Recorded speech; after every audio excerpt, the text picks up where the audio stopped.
President Emeritus Lover is here to announce our next speaker. Thank you, Susan. Rob Franciosi is my friend, an occasional golf opponent, and one of my favorite professors. His life journey began in Brooklyn, New York City. He graduated from NYU, so it seems like he could be a permanent New Yorker. But to some surprise, he went out to the University of Iowa to pursue a doctorate in literature, and you can't get a more Midwest location than that.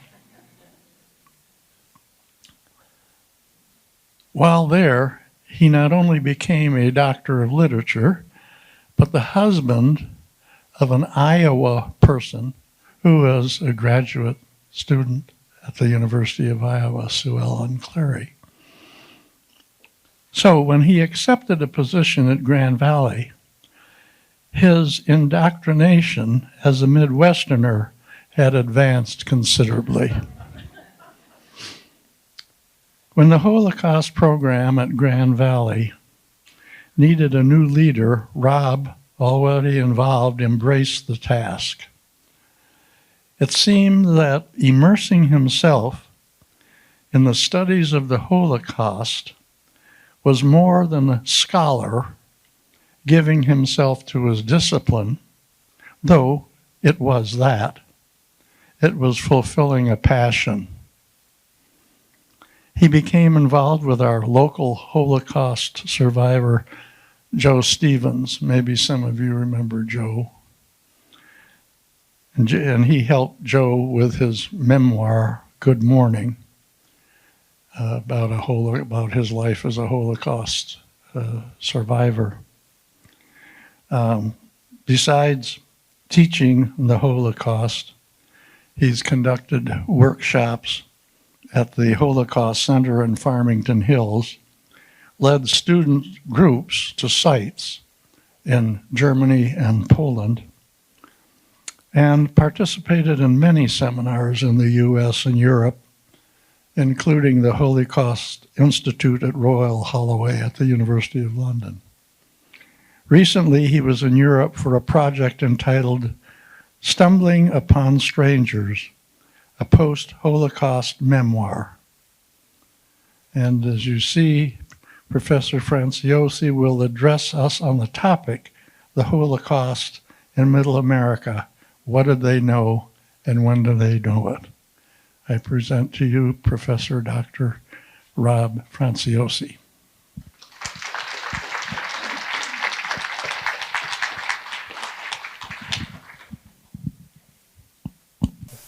Do a dance, whatever to get my attention. My wife sometimes says I talk too quietly, so I'll try to project as much as I can. But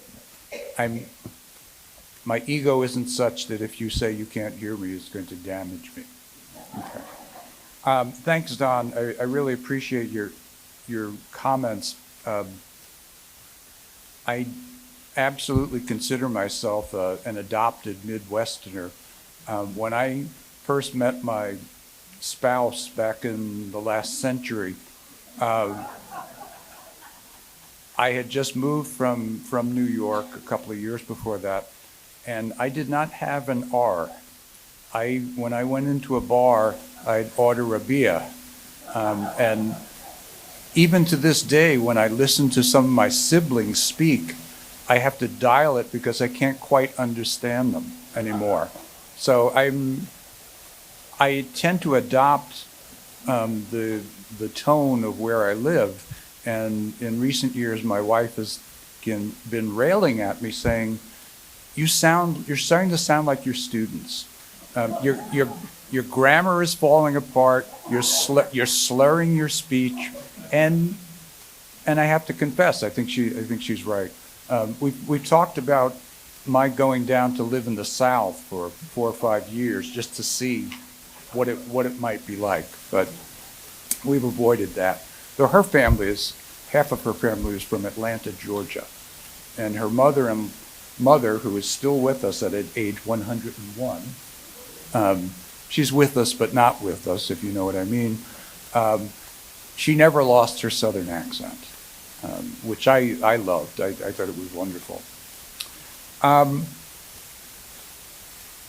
To turn just briefly in a different direction, at least on one of those trips, and with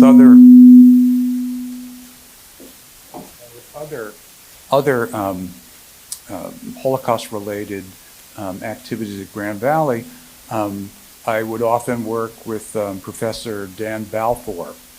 And Dan was a longtime faculty member at Grand Valley, and he unfortunately passed away quite suddenly in March. So I was thinking about him as I was planning for this, and such as it is, I'd like to dedicate this talk to his memory.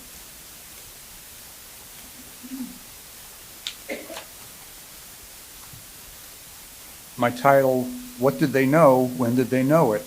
Grand Rapidians and the Holocaust. An all too common myth regarding Holocaust history is that few Americans knew about the murder of Europe's Jews until the camp liberations of spring 1945. Although American soldiers were indeed unprepared for encounters at Dachau and Buchenwald, political leaders in the White House and the State Department knew a great deal about the fate of millions under Nazi occupation.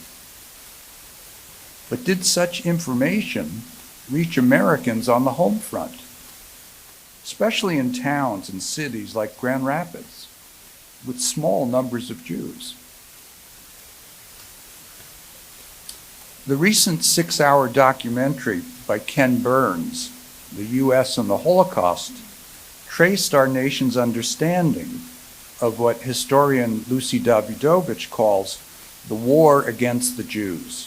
She said there were 2 wars. There was the war between nations and then a war against the Jews.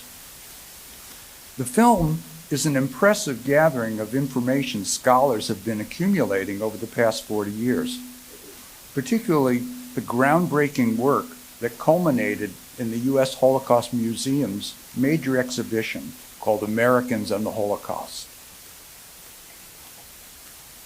The Burns film was also inspired by a large-scale effort to chart the primary means by which Americans during the 1930s and 40s learned about current events. Their daily newspapers. And I can't tell you what a pleasure it is to speak to an audience that doesn't need an explanation of how to read a newspaper, what a banner headline meant, what a letter to the editor was. Well, I'll talk more about that later on, but clearly in the 1930s and 40s, besides radio, newspapers were the primary way people got their information about world events. Drawing upon an archive of newspaper clips collected for Franklin Roosevelt, who was in fact the first president to realize, and this was sort of in the era of George Gallup, but he was the first president to realize, I should really know what the people think of me. And the way I can find this out best is to see how I'm being covered in the Grand Rapids Press or the Muskegon Chronicle. And I want the letters to the editor, and I want the editorials, and I want to know what the people out there think. So he devised this clipping system, which was almost unprecedented in the mid-1930s. Well, historian Deborah Lipstadt, in a book as early as 1986, showed that the war against the Jews was in fact often covered in many American daily newspapers. It may not have been page 1 news. In fact, it may have been buried within the inner pages as Laurel Leff later argued regarding coverage by the New York Times. But the stories did indeed enter American homes. Okay. And that's a book. The book by Laurel Leff is called Buried by the Times. And it's an incredible discussion of why the New York Times didn't cover information that it had right in front of them. It's really, I highly recommend that book.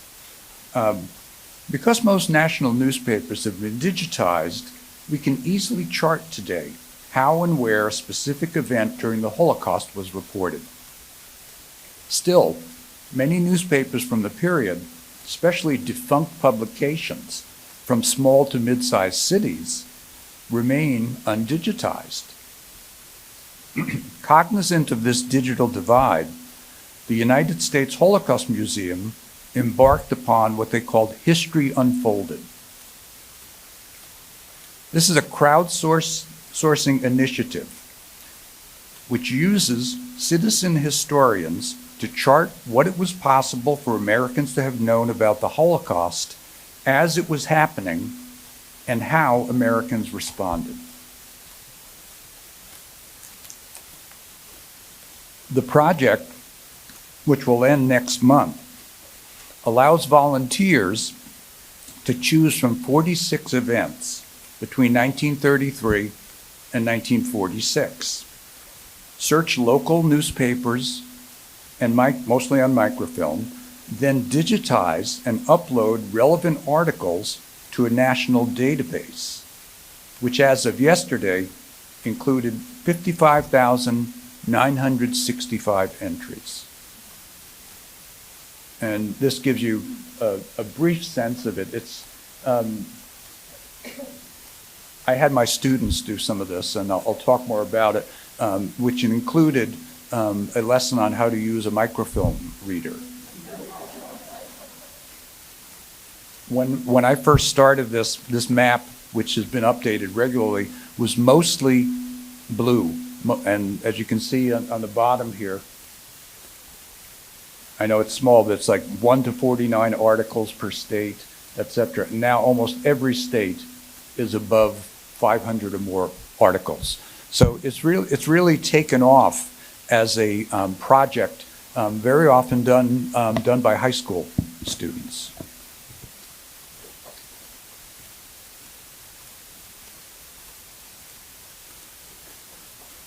Researching the Grand Rapids Press and Grand Rapids Herald, respectively, evening and morning newspapers, my students and I have contributed over 200 articles to History Unfolded. As a mid-sized city with a small Jewish population, but with 2 daily newspapers, Grand Rapids presented a fascinating case study of how news of the Holocaust during the event was received in Middle America, my adopted home. Grand Rapids then had about 170,000 residents, and in 1933 was largely known as the nation's furniture capital. Home to the 5th oldest Reform congregation in the United States, Jewish, not Christian Reformed, the city had elected a Jewish mayor and congressman well before 1933. But the population directly concerned with events transpiring in Nazi Germany was rather small.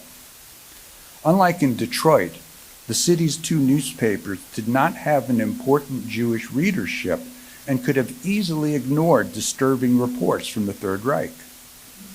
In fact, the negligible presence of Jews in Grand Rapids can better help us to understand how the Holocaust was reported and received outside of major cities like New York and Boston or Cleveland, what F. Scott Fitzgerald called that vast obscurity where the dark fields of the Republic rolled on under the night. So, what did my students and I find? This afternoon, let me trace 4 events from History Unfolded as they were covered by the Grand Rapids daily papers. First, the April 1933 Nazi boycott of Jewish businesses. Next, the anti-Semitic riots of November 1938, commonly known as Kristallnacht, followed by a controversy sparked by the radio priest, Father Charles Coughlin, who responded to those riots. And finally, the April 1945 liberation of concentration camps by American troops. Spanning the 12 years of Nazi rule, Grand Rapids newspaper coverage illustrates an important pattern, namely that early and consistent outrage over German anti-Semitism during the 1930s often filled the front pages, but would become less urgent once America entered the war, even when confronted with evidence that mass murder on an unprecedented scale was being perpetrated in Europe.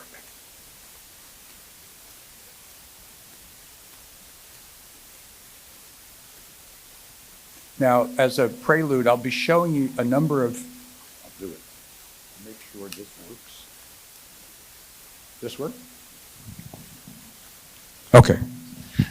And I'll stay away from that so I don't create feedback. As a prelude to this, I'm going to be showing a lot of images from these newspapers. Two pieces of advice. Don't try to read them because they are very blurry.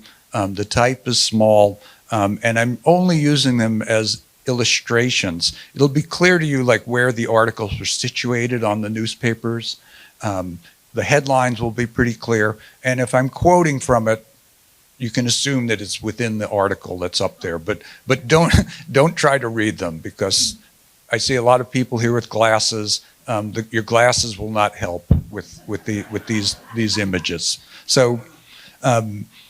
I'll go through many of them quickly. And if anyone is really interested in more of this, would even like to read some of these articles, I have many PDFs of them and would be happy to share those with you. Okay.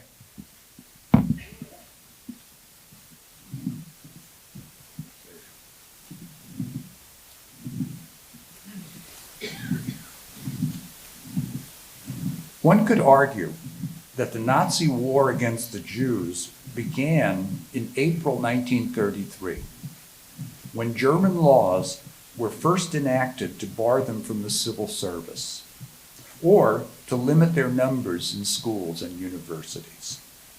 Yet for the two Grand Rapids newspapers, it was the April 1st Nazi boycott of Jewish businesses that was much more widely covered. Indeed, it was front page, top of the fold news, and you don't know how relieved I am to not have to explain what top of the fold meant on a newspaper. Unlike the simple passing of a discriminatory law, this type of very public activity undertaken by the Nazis translated well to 1930s newspaper writing. But the Morning Herald, in fact, had already published an editorial 2 days before the boycott, arguing that German relations with other countries would be harmed by this medieval program.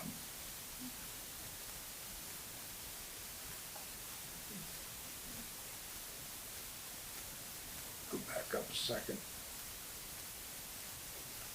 Note here in this example that as early as 1933, Hitler had already become a metonym for both the Nazi state and its actions. And this is very common even in talking about the Holocaust, where someone refers to the Nazis as Hitler or the German state as Hitler. This was when Hitler entered our lives, that kind of expression.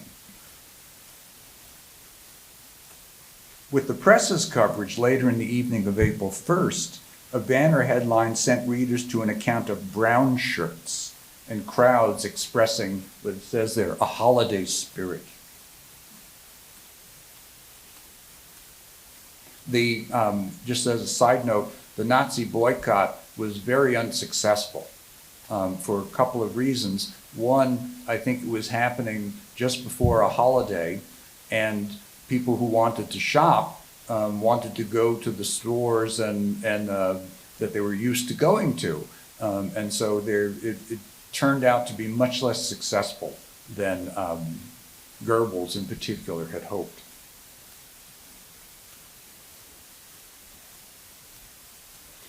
Over the next few days, more content appeared in front page articles as well as other back page features. The Herald regularly printed letters to the editor in its open forum section,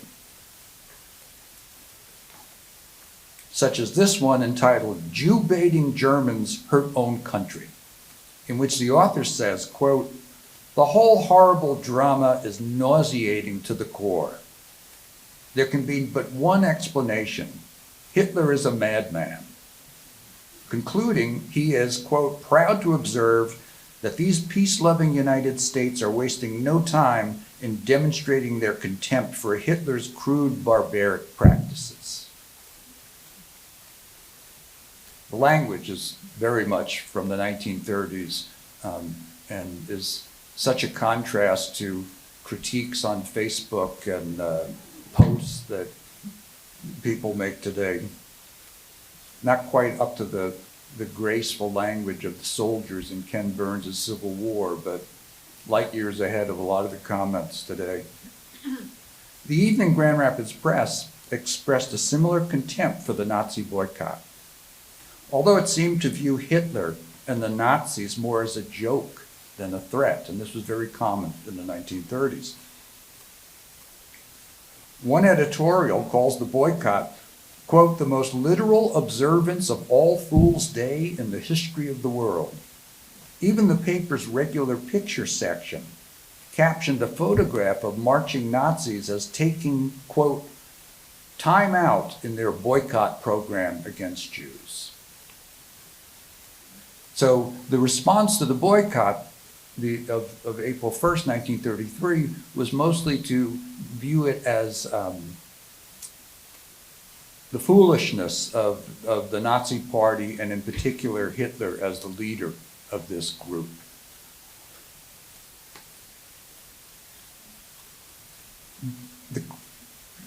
The Kristallnacht violence that erupted 5 years later across Germany and Austria on November 9th, 1938, also filled the front pages of both papers for several days.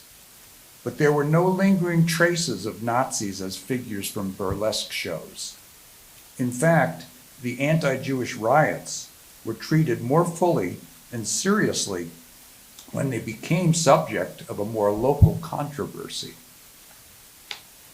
What scholars now call the November pogrom, as opposed to Kristallnacht, which was the word used by the Nazis, was sparked by the shooting of a German embassy official in Paris, Ernst von Rath. Herschel Grinspan, a Jewish teenager living illegally in Paris, had been outraged that his Polish parents, who had lived in Germany for 27 years, had, with a moment's notice, been deported back to Poland in late October 1938. They and thousands of others were refused entrance into Poland and forced to live in a no-man's land between the two countries. Their son purchased a pistol, intending to shoot the German ambassador. Instead of seeing the ambassador, who actually passed by the young man on the way to his daily walk, he was assigned to von Rath, a junior official, and he shot him 7 times. When von Rath died 2 days later, as many as 1,400 synagogues across Germany and Austria were burned.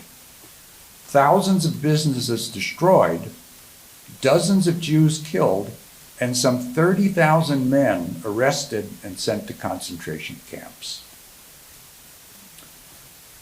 At first glance, it seemed that the Herald in this front page here underplayed this massive outbreak of violence. Because you look at it and you say, where's the headline given this kind of story?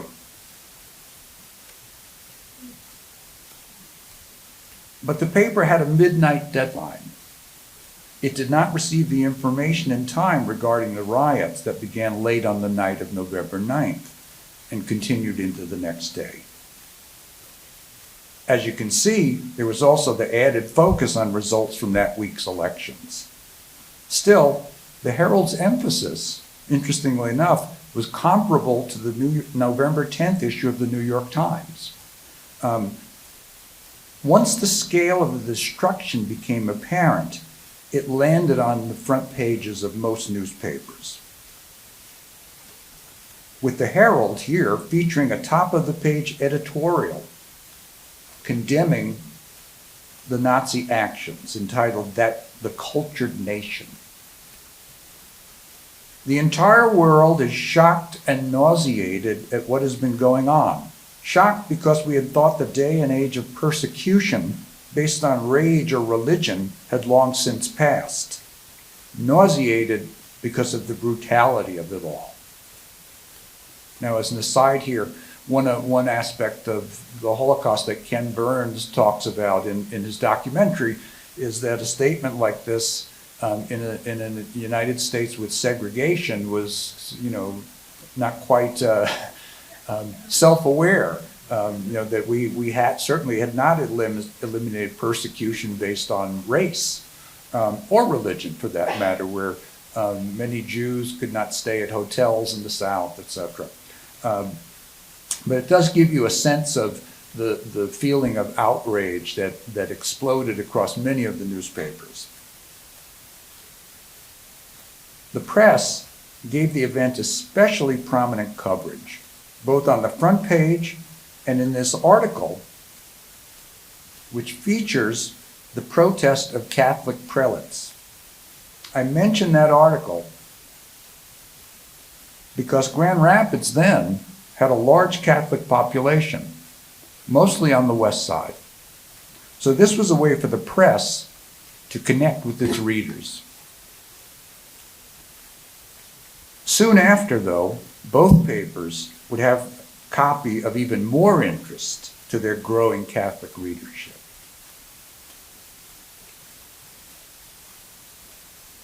Once I had a student in the class who was actually from Royal Oak, Michigan, and even her family even attended the church in Royal Oak, the Church of the Little Flower, where Father Coughlin was assigned.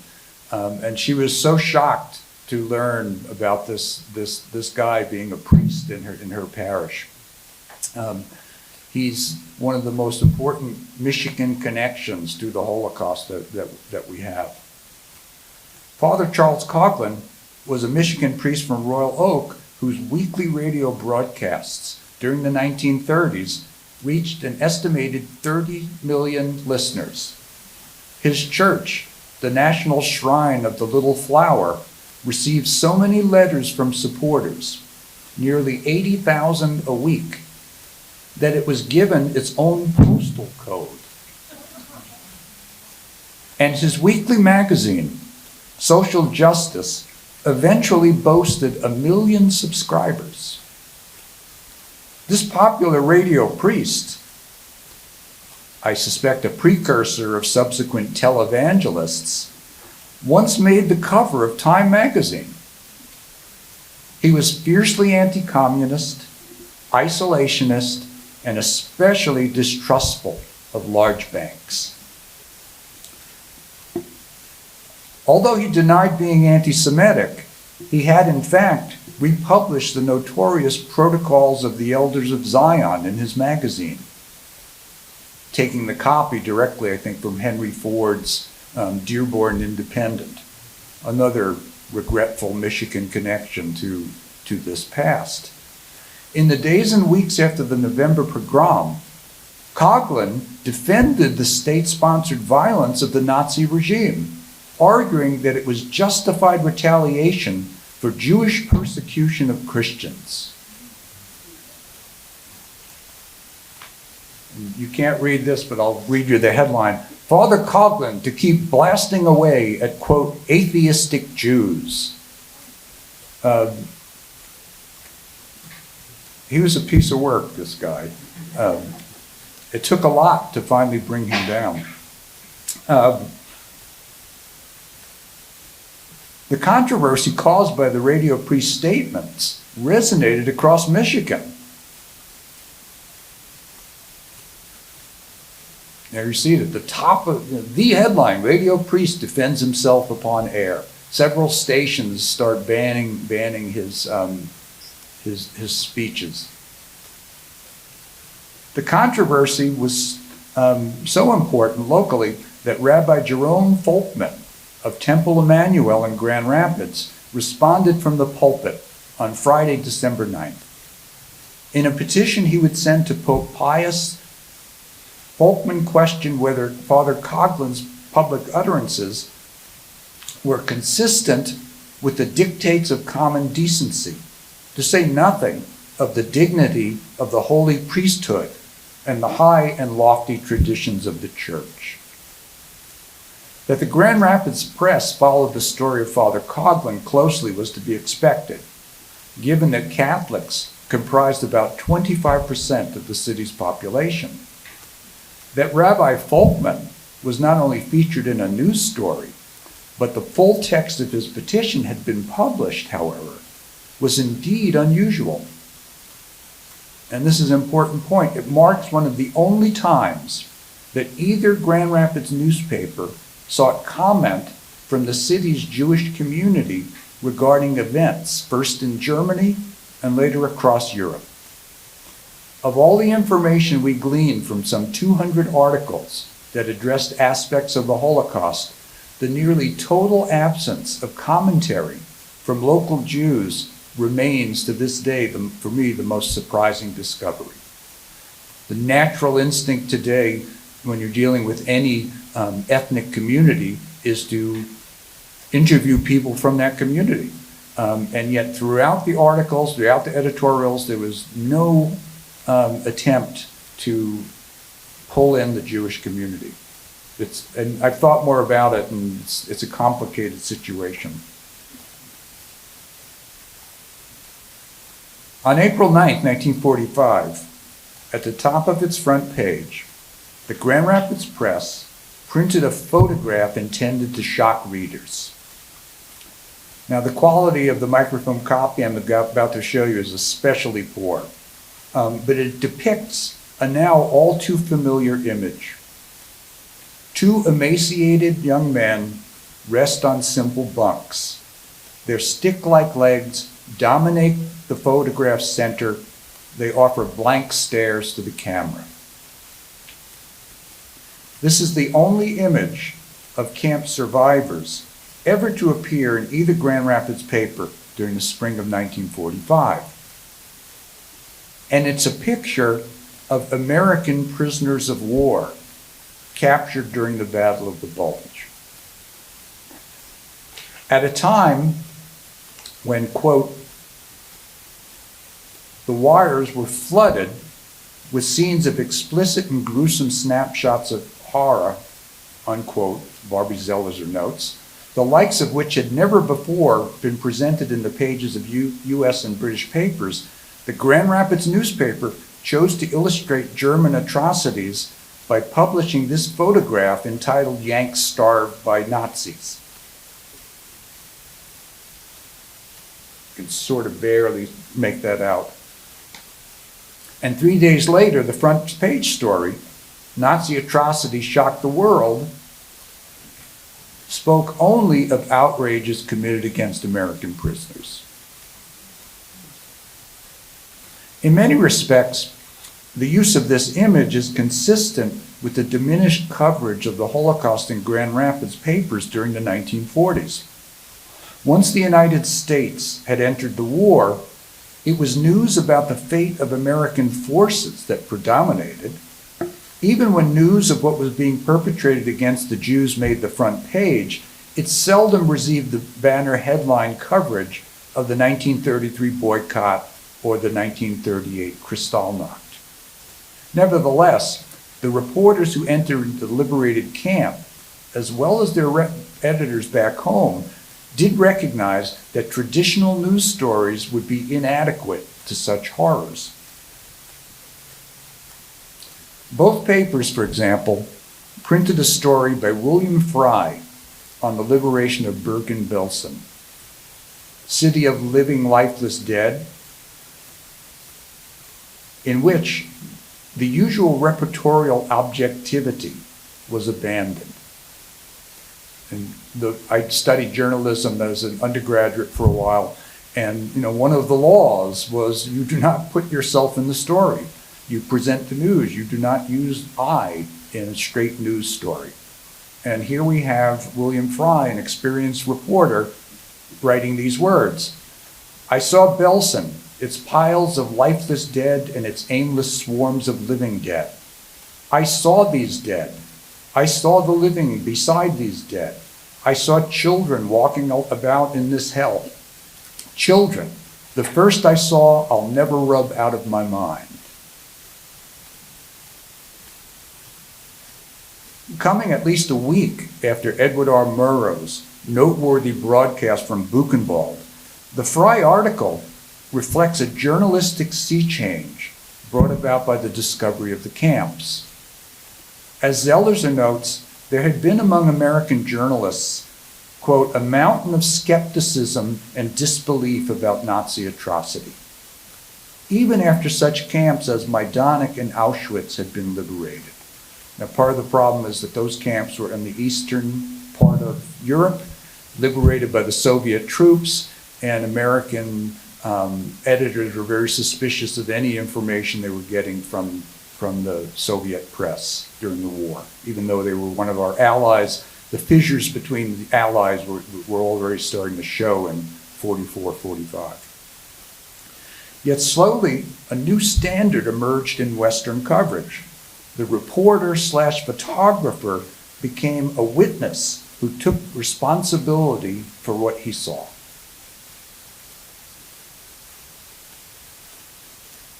Like a great many newspapers across the country in May 1945, the Grand Rapids Press and Herald featured accounts of a group of 18 prominent editors who had been asked by General Eisenhower to visit the newly liberated camps in Germany. Their signed report, more like a legal deposition than a news story, concludes that the Nazi system was, quote, based upon a policy of calculated and organized brutality.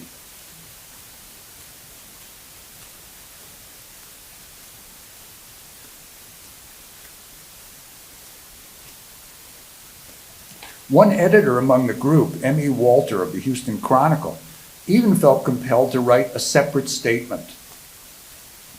He had been a prisoner in Germany at the end of World War I, but had doubted the tales of Nazi atrocities. Quote, Buchenwald prison should not be confused with prison camps where American soldiers were kept. This is something it will take the civilized world a long time to forget.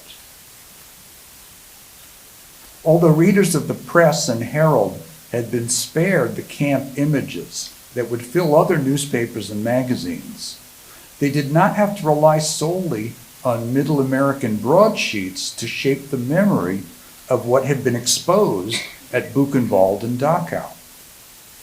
Consider these two ads, which appeared shortly after the May report from the newspaper editors.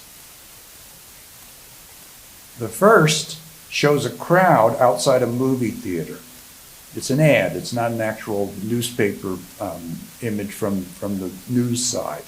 It shows a crowd outside a movie theater, and it looks like a news photograph. Here's the caption. Crowds line up at the Photo News Theater to see Nazi horror films.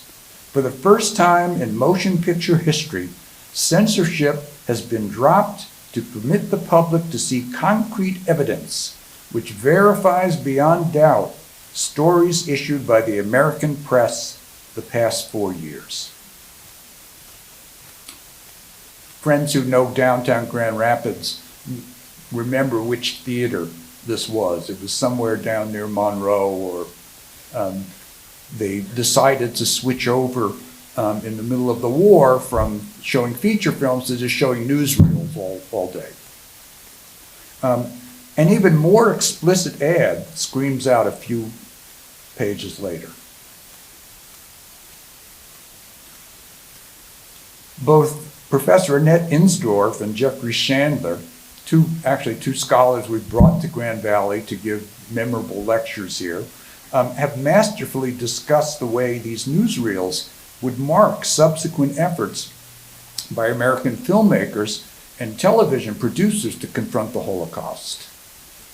Whether or not they understood it at the time, the editors of the Press and the Herald would face a journalistic future dominated by the moving image and more graphic content. And it would inevitably lead to the decline of the Herald, which ended, I think, in 1959, and the slow withering away of the Grand Rapids Press today.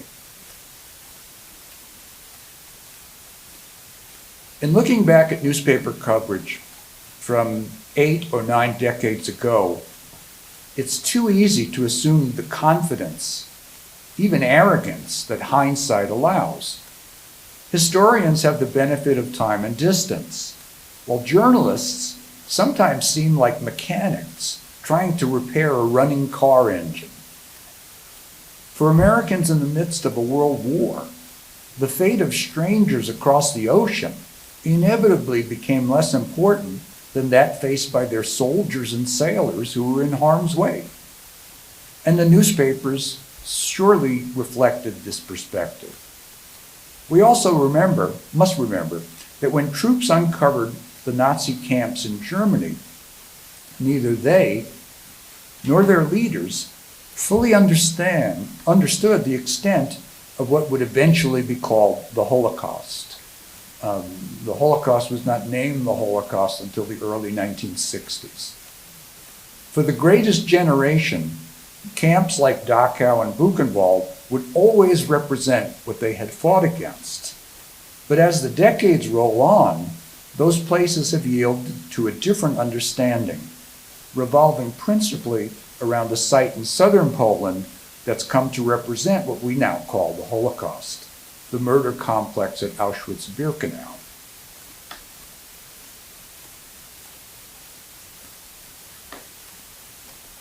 Time has also changed focus on what the Nazis perpetrated to what the victims endured, so that by the early 1980s, the figure of the Holocaust survivor had become a prominent part of our memory of the Second World War, even in a small city like Grand Rapids.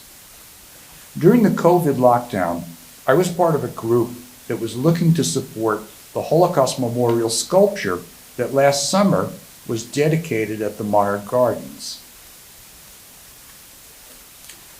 We wanted an educational component, something that would help people understand what this piece, entitled Ways to Say Goodbye, was dealing with. And WGVU has recently produced a 35-minute video on the sculpture. It's really quite good. But confronting the Holocaust presents many, many challenges, and two seem especially difficult. To sift through the mountains of primary sources, documents, books, video testimonies, photographs, films, artifacts, it's endless. I could probably fill this room from floor to ceiling and all sides with books written about the Holocaust. And there's also an incredibly growing scholarly literature around these events. But another challenge is to engage these sources and the overwhelming nature of mass murder without forgetting the significance of individual lives. It's very easy to focus on mass numbers and forget that the Holocaust was perpetrated, as Judith Miller said, one by one by one. Almost as an afterthought, and this was at the peak of the pandemic when all meetings were on Zoom, almost as an afterthought, I suggested that a website could both tell the story of how the Jewish community of Grand Rapids confronted the Holocaust and its memory, as well as highlight the stories of local survivors.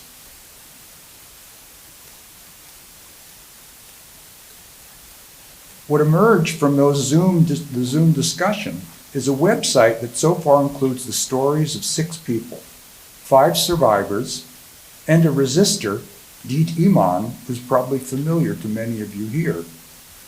Throughout, our emphasis has been on telling the full stories of these people, rather than to let the Holocaust define their lives. And we decided to do this both spatially and temporally. How did these individuals and others find their way to Grand Rapids? And what world before Hitler, you see, even I've just used Hitler as the stand-in for that whole period, what world before Hitler had they lost? So let me, if my fingers are crossed that the web connection will work here, let me briefly introduce you to one of these stories. Henry Pesca.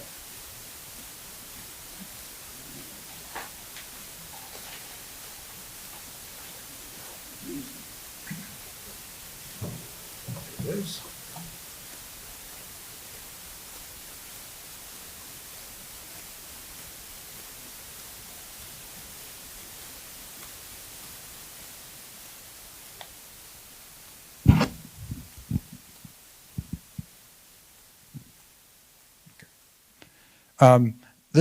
This site can be found, if you're interested. The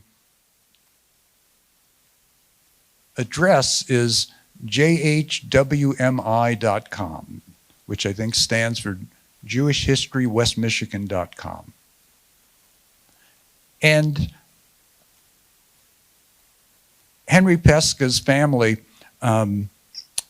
his son, some of you may know Henry's son, Steve Pesca, who for years served as a judge. I believe he was also a representative in the State House, maybe ran for Congress, I'm not sure. But the father was a builder in Grand Rapids. That's how he earned his fortune. And the Pesca family sponsored the statue out in Meyer Gardens.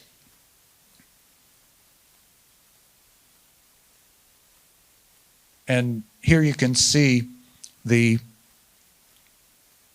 layout of the website. And so we have Pesca is done, Joe Stevens, Margaret Sarney, Deet Iman, David Mandel, someone else who used to talk at Professor Bill Baum's classes. And we have others that are in progress. My students are actually going to be working on completing some of these next semester. And so if you're interested in these, you simply get into that page and then click on one of the icons. And I then tend to do this because I like a bigger screen. And before I just briefly take you through it, I'll explain what you're going to see. We decided to use a program that's called ArcGIS Story Maps. ArcGIS is a mapping program, and these are the best way to describe it is they're layered maps. We think of a map as, a map of this campus. Okay, that's a simple map, two-dimensional map. But these ArcGIS maps are intended to merge maps with data, and so underneath they have economic indicators, they have population indicators, and there's some incredible things that people are doing with these maps. This is not as sophisticated, but what it does allow you to do is create a story map that allows the reader to scroll through wherever she wants to go. It's not you must go from point A to point Z. You can bounce around. You could decide where you want to dig in a little deeper, and it allows for a spatial representation of where you are in the story, so you know where you are. You can situate where the town of Ciechanów was in Poland, where Pesca was from, and then you can also see where Joe Stevens bought his first business on Division Street in Grand Rapids. It allows a lot of images, video, audio. We found Steve Chappell at WGVU found an old tape that he had of an interview with Henry Pesca, and we were able to digitize that and put some of that in the map. So it's a dynamic process that can always be updated too. It's really, I'm very interested in how students can put this to work, because what's important about it, I think, is many people think of the Holocaust and they think of Germany and that's it. Even a good friend of mine, who was a very bright man, PhD, clinical psychologist, won all sorts of national grants, he was shocked to learn more, and that most of the killing of people didn't happen in Germany, that it happened well outside of Germany, that it happened in Poland and Russia, and so seeing things on a map, I think, is really valuable. And in the case of someone like Margit Sarney, you really get to see that the Holocaust had global implications. And I don't mean ethical global implications, but spatial implications. She went from Germany to Vilna, Lithuania, where she got a passport, she and her father, and they traveled from Vilna, Lithuania, across the Soviet Union to Shanghai, and there was a large Jewish refugee community in Shanghai. And then to get to the United States, she went via, I believe, either the Dominican Republic or Mexico for a few years. So you see on a map how she literally went around the world to get to Grand Rapids finally. And I think for me at least, it really brings the experience much more to home, that it was, these were specific places with specific histories, and to see how people moved around, I think it can be really valuable. So if I get into Pesca's map here, you can see it's probably too small for you to read, but it's broken into sections. And so if you want to see the town where he lived, and I tried to do this kind of, that's the castle, the ruined castle outside the town that in eastern Poland that he lived in, Ciechanów. He was the building chair of the Ahavas Israel synagogue, and that's the architectural plan for it. So there are all sorts of this kind of devices can be really fun. What's nice about this is that they're not terribly text heavy. You don't have to do a lot of reading. You can kind of scroll through, but you see here, the map gives me a sense of where Ciechanów is.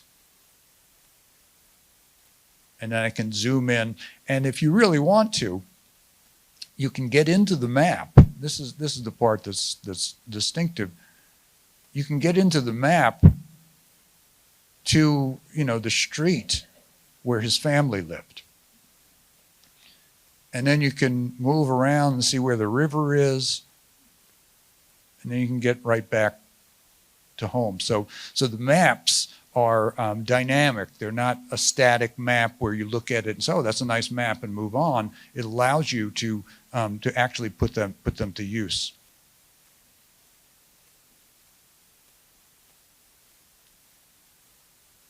So you see period photographs.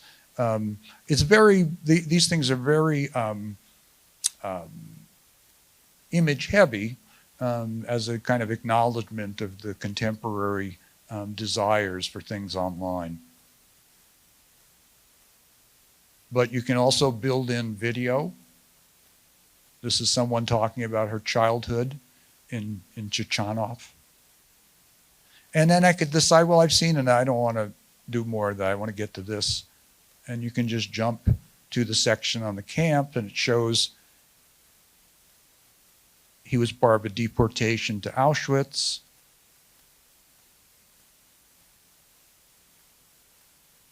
And the map takes me right to the unloading ramp, which when he arrived in 1943 was not the famous one that I showed you with the tower. It was outside, about a half mile outside of the camp, called the Alte Judenrampe. And you can see the map technology. You say, I don't want to just see this, I want to see the terrain. And I can get into there. And so there's the tower that we saw from a distance with the railroad tracks. I can move the map.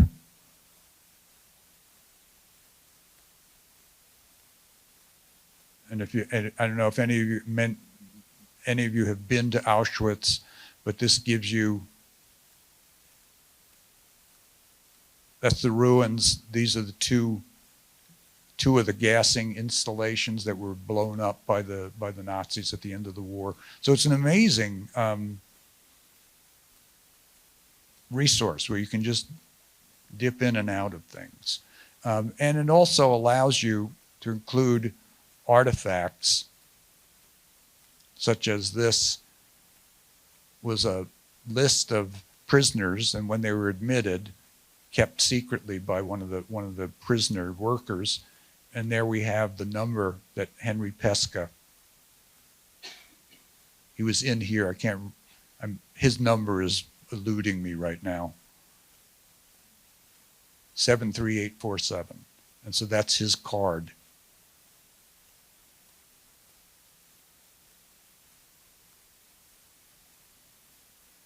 But what I most liked about doing this project was not, I know too much about this stuff, but I really wanted to find out about these people when they got to the United States. What was their life? What was the life of Henry Pesca post-1945? And I was amazed at some of the things I found. So we see him coming on a ship in May 1st, 1946, just a year after the war ended. It's a photograph of him in 46. And then we can see his path to Grand Rapids, including, I found this strange video from 1946 of life in Grand Rapids in color. But he was in the country not very long when he was interviewed by the Grand Rapids Press. And so there he is with his tattoo on his arm in 1946. And the newspaper covered him and got a lot of details right. So it was, Henry Pesca did not talk much about his experiences during the war. And so this newspaper article was really invaluable when we found it. And then he began his career working for Bergman Auto. I'm not a Grand Rapidian by nature, so these places don't mean much to me, but sometimes when I've done talks about this or others and people who know it say, oh, that was the Powers Theater, or Bergman Auto, I bought my first car there. That's where he met his wife. And here we have, this is part of the audio of him talking about working at Bergman Auto, meeting his wife. And for me, this picture, it captures 1940s, 50s America, and his comfort and, in being in, not only being safe and free, he lost all of his family in the Holocaust. But it just captured the dynamic spirit. This is, I think, him with one of his first new cars.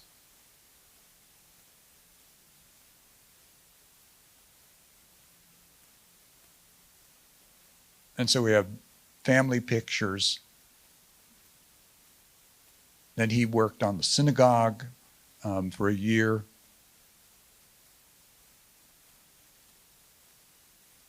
And then finally, I'll move down to the bottom. One part that I really liked is that we've asked family members, and here's actually a image, I'll just touch on it briefly. This was in, I think, a history of the Jewish community. And this was a gathering of Holocaust survivors at a ceremony when they installed a Holocaust window at Ahabis, Israel.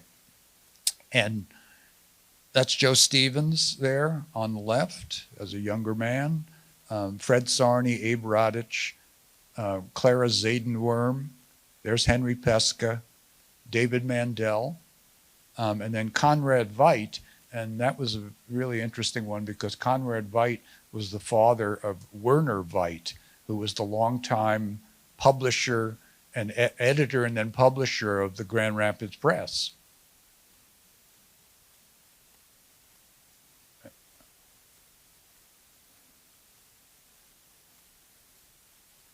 But then we have, at the end, a kind of collage of photographs from his life to give,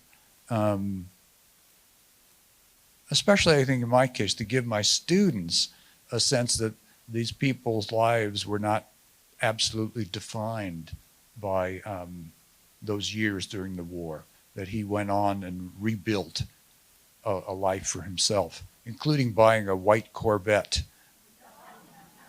Nothing says I'm happy to be in America like owning a white Corvette.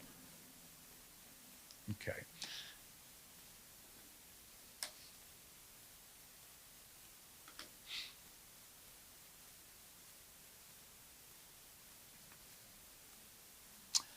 Thank you very much for listening to me this afternoon.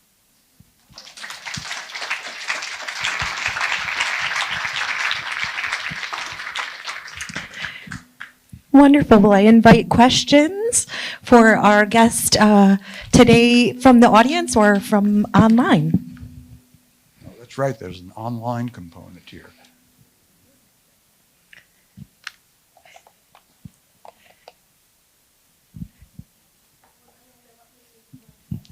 In that map you had of the states where you have the most articles, the blue states, does that indicate lack of interest or lack of activity or That's a good question. lack of articles, maybe? It probably is a combination of all of those. Some, obviously in states that had large Jewish populations like New York and Florida, there were a lot of articles right away. But there were a lot of people who, teachers who grabbed onto this and ran with it. And so states like Mississippi and states in the far west were way out ahead of the larger states in terms of accumulating articles. So the ones that didn't, probably there just wasn't someone who, took the lead. Many states have Holocaust education requirements, and I suspect that some teachers thought this is a way to fulfill that too. I just want to mention that the Photo News Theater was a Midtown theater on Pearl Street. That was, I remember as a child going there with my dad and seeing pictures of the World War II that were done by the military, and then also the horrors that was done. The Midtown Theater. The Midtown Theater.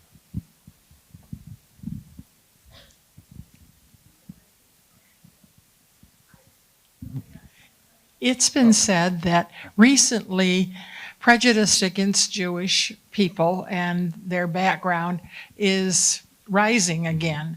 And are you and your students looking at what's happening now in both the written and video news regarding what's happening now? Because in some ways, it's not a lot different from the 1930s. Yeah. I think the course that we now teach used to be just called the Holocaust. It's now become the Holocaust and its legacies.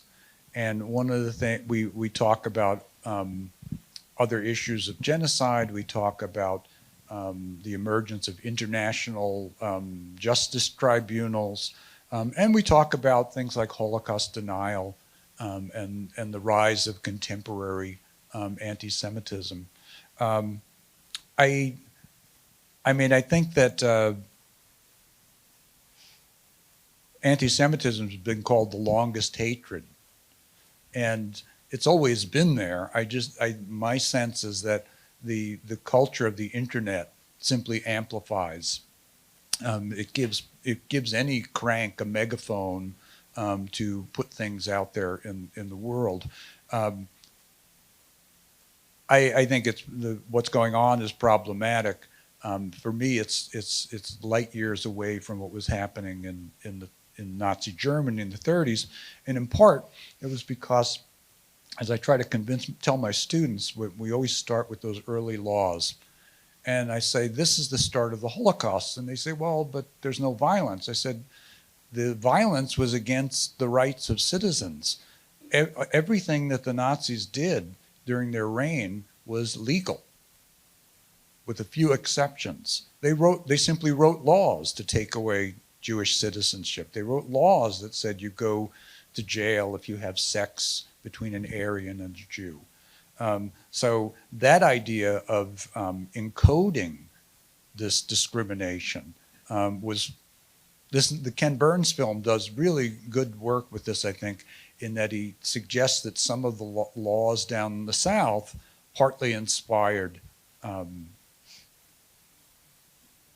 what the Nazis did, codifying, rather than just random violence, having it systematized and legal. There's a term that one scholar uses, he calls it multi-directional memory, and what he means by that is that sometimes things that we know in the present change the way we understand things in the past. And I think seeing some of the parallels between American segregation and the fascination in the United States with eugenics, that these things were intertwined in what we perceive of as Nazism today. But still, and their elements are still with us. Nancy, you had. Oh.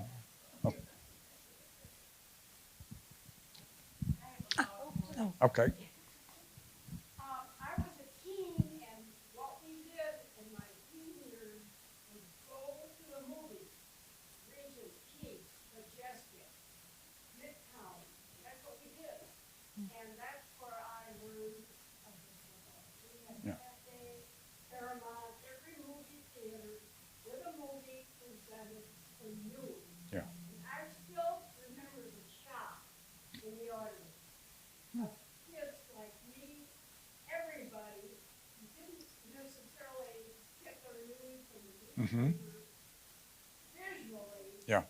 And also Life magazine, Look magazine, Life had an enormous cover. Yeah.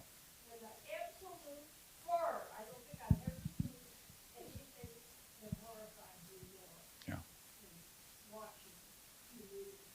Well, I know that the famous writer Susan Sontag talked about the first time she saw those images, and she said something in her broke at that moment when she saw them. And they were radical in so many ways because the newsreels were heavily censored during the war, and Hollywood was also heavily sanitized. So to show that was, people just weren't used to that, and I think it's today we have warning, this is a graphic image, and warning, a dog was hurt in this image, that kind of thing. But we have all sorts of accounts of people witnessing that. And for them, it was a traumatic experience. I just had a question about, I go back to these survivors and their coping skills after the Holocaust. Did you see people, did it seem like they wanted to talk about their experience, or were they more tended to, in order to cope, to bury it?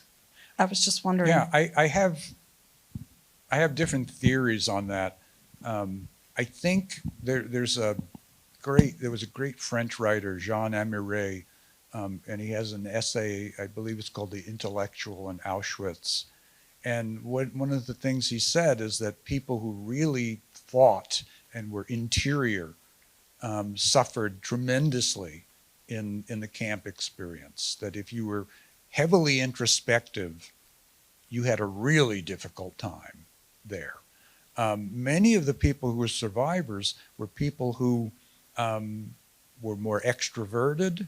They were more able to, adapt and quickly, shift shape. Joe Stevens was a classic case of that.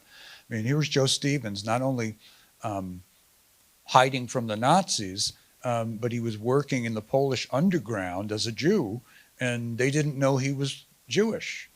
He managed to hide that from them for like 3 years.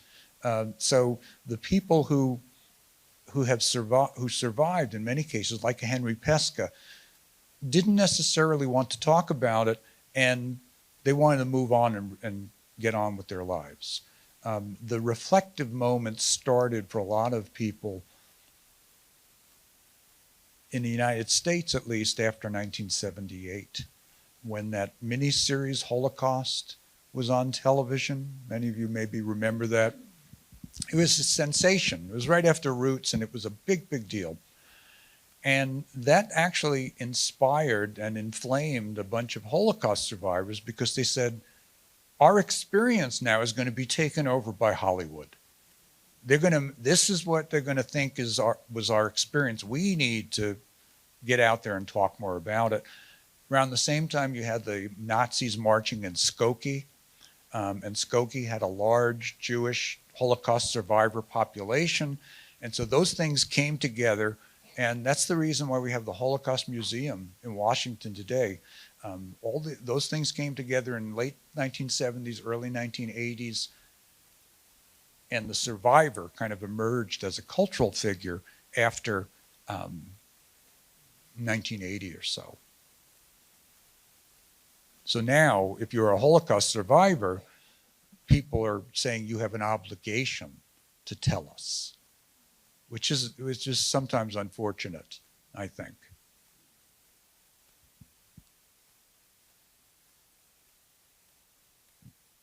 Thank you very much.